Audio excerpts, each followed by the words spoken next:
ब्लाऊजच्या फॅब्रिकपासून आपण साडीला गोंडे कसे बसवायचे हे आपण बघणार आहे। त्यासाठी 3 बाय 3चा राऊंड सर्कल आखून घ्यायचा, तो कट करून घ्यायचा राऊंड सर्कल। त्यानंतर सेम साईडचा आपण फॅब्रिक पण कट करून घेणार आहे। फॅब्रिक कट केल्यानंतर आपण त्याला राऊंड स्टिच करणार आहे ऑल फॅब्रिकला। त्यानंतर हाफ कट करून घेणार आहे। हाफ कट केल्यानंतर त्याला एक छोटीशी नॉच देणार आहे आणि ते सरळ करून त्याला एक वरून दाबटीप देणार आहे गोंड्यासाठी। दाबटीप दिल्यानंतर आपण नंतर तुम्ही तुमच्या अकॉर्डिंग तुमच्या आवडीनुसार तुम्ही लेस अटॅच करू शकता।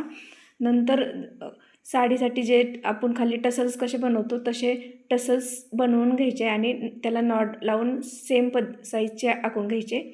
नंतर साडीला मेजरमेंट घ्यायचं 2-2.5 इंचावर। नंतर 1 बाय 1 सगळे गोंडे अटॅच करून घ्यायचे 1 बाय 1। नंतर तुम्ही आणखी एक टीप देऊ शकता, वरून एक दाब टीप देऊ शकता गोंड्यासाठी रिटर्न, म्हणजे गोंडे हे निसटणार नाहीत आणि तुम्ही फायनल लुक हा बघू शकता गोंड्याचा। आणि सबस्क्राईब